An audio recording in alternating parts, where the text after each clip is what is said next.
You're entering the future-ready CNBC TV 18 EBIX Cash Studio.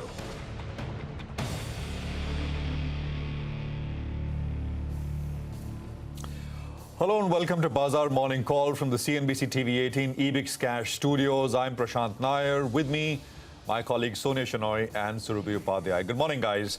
We're coming out of a long weekend, and I think we must start with basically the Nifty itself, right?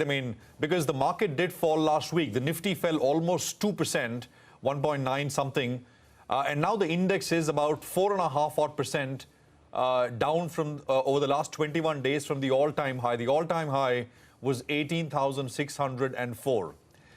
So let's just get the levels to watch out of the way on the Nifty. If the correction continues a little bit more, where does the Nifty find support?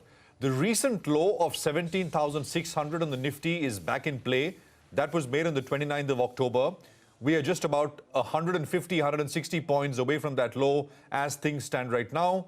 If that level, which is 17,600, is broken in the coming days, we are basically looking at 17,450, which was a swing low on the 1st of October.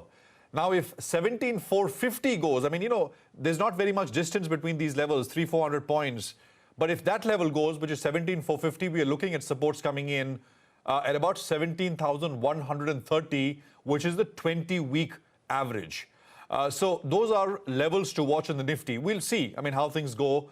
At this point, this does look like a little bit of year-end profit booking. It's been a fantastic year, and the urge would be to take some profits in and, book them in. Let's just take a very brief look at a few other aspects as well, the global picture that is. It's not that bad, but COVID is back in market focus very much. COVID cases and hospitalizations are rising fast across many countries. Take the large European countries as an example, and this is data that I picked up for the week 15th November to the 21st of November. And I'm just looking at the 5 large European countries. Cases in Italy are up 27%, France 81%, Spain 56%, Germany 32%, and in the UK it's much better. Cases have risen by only about 10% or so. And countries, mind you, are already taking action, right? Austria, Netherlands. The one to really watch will be the largest European economy, which is Germany, where cases and hospitalization rates are rising pretty fast. Actually, hospitalization in Germany is the highest we've seen since the pandemic actually began. And that's the largest economy out of Europe. The other thing to watch is that historically, cases in the US have followed European cases upwards. So we'll see what happens in the US as well. For now, I don't think that COVID, it's a known risk. So I don't think COVID will, in a durable way, weigh on market risk appetite, equities, etc. But risks have risen as compared to 2 weeks ago or even a month ago. And I think what adds to that is it's not clear how effective vaccine boosters, etc. are going to be. So that is, I think, from a global standpoint, something which has changed over the last fortnight or so. Sonia, hi. Surabhi, hi. Hi, Prashant. Good morning. Morning, Surabhi. Absolutely, you've put all the cues on the table. For now, the SGX Nifty adjusted to Thursday's close is down about 60 odd points. So looks like it's going to be a 4th day running that the market starts in the red, right? Just a couple of more pointers. You spoke about the levels that one has to watch, but I think the big level that has already been breached is the 50-day moving average of 17,850. That was broken on Thursday, and once that happened, it was sort of a one-way slide on the downside. So let's see what happens in trade today. There was large selling by FIIs, and what we noticed is 3 days running, the Nifty closed at the low point of trade. So there's definitely selling through the day as well, which I guess accentuates the pressure. Oil prices have been down. As you spoke about this whole COVID scare, it has put demand under threat now if there are fresh lockdowns imposed across Europe, which has now become the epicenter. So oil prices were down about 4% as well. Once again this morning, oil is under a bit of pressure. So we'll keep that in focus too. And the dollar has been rising as, COVID concerns have sparked a flight to safety. So all eyes will be on the market opening. Of course, it's F&O expiry week too, so it could be all over the place. But one thing is for sure that there is momentum on the downside this morning. Surabhi, hi, morning. Hi, Sonia. Good morning. Good morning, Prashant. Yes, you guys have mentioned, of course, a big risk worry in the room, and that's really the third COVID wave.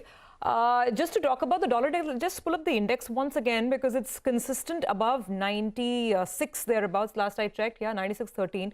So that's obviously a worry point as we start the week off. The second aspect to this is the fact that this is a very important week from the point of view of knowing who's going to be the next Fed chair. That adds to the whole heady cocktail. Because of what's happening with inflation in the US, we know it's 30-year highs there on consumer inflation, and the fact that taper is to begin by next month. And it's quite interesting because the chat seems to be between Jerome Powell and, of course, Brainard. And Brainard is supposed to be a bigger dove than perhaps even Powell. So the markets will like that if that announcement comes in. So that's a very important global event that we need to watch out for. We should get clarity perhaps this week itself. The other aspect that obviously the market is going to digest today is Reliance. So over the weekend, we of course got news that there's a bit of a rethink on the deal with Aramco. Reliance Industries has also withdrawn its application, which was before the NCLT, to hive off the O2C business. But if you look at the brokerage commentary this morning, a lot of the brokers are saying that this obviously has no bearing on financials or the balance sheet, which in any case continues to be fairly healthy. A lot of deleveraging already has happened. Perhaps, if at all, it's a sentiment issue in terms of the valuation of the O2C business. The reason being cited, obviously, is Reliance's focus on new energy. And there's a lot more going on in the big announcement with the Gigaplex at Jamnagar. So we need to see how this also plays out for the market. That's another, of course, big event to watch out for. And the other big thing is Bharti just hiking tariffs, right, by 20 to 25%. That's a big development that's taken place. So the telecom stocks will definitely be in focus. But so much to talk about. Without wasting any time, let's kickstart the show. On the equities front, opinion coming in first up from Vikas Jain of CLSA, who says the FII equity flows for India turned negative to $1.8 billion in October as the foreign investors preferred Brazil and Indonesia and also sold South Africa and Korea. This appears to have reversed to an inflow of $1.9 billion in November so far, led by primary market deals. October saw a decisive increase in underweight of FIIs in IT to a 7-month high from multi-year lows. This was used to bring down underweight in energy to multi-year lows and to notably raise overweight in banks. Domestic equity inflows rose 22% month-on-month to $2.3 billion, helped by new fund offers. Discretionary inflows rose month-on-month to $1 billion. Domestic equity ETF inflows slowed a bit to $0.7 billion. CLSA continues to prefer banks over IT and staples. All right, let's move to the money market views then. And here is a call coming in on the rupee. This is from B. Prasanna of ICICI Bank, who says the concerns about surging COVID in Europe and dovish ECB have decisively shifted the balance in favor of the dollar. Moreover, the growing chorus among Fed members to accelerate quantitative easing taper will also lend support to the greenback. Amidst this backdrop, the rupee's strength driven by IPO flows is unlikely to sustain, and a possible pullback down to 74.80 against the dollar is in the offing in the near term. All right, and on the bonds, B. Prasanna says the template for global bond market has become confusing now with growing chorus for policy adjustments to address rising and persistent inflation, even while supporting growth to counter rising COVID cases in Europe. The local market will remain susceptible to these global spillovers in the short term. For the near term, the fall in oil prices and global yields will lend support to the 10-year benchmark to stay in the range of 6.3 to 6.4%.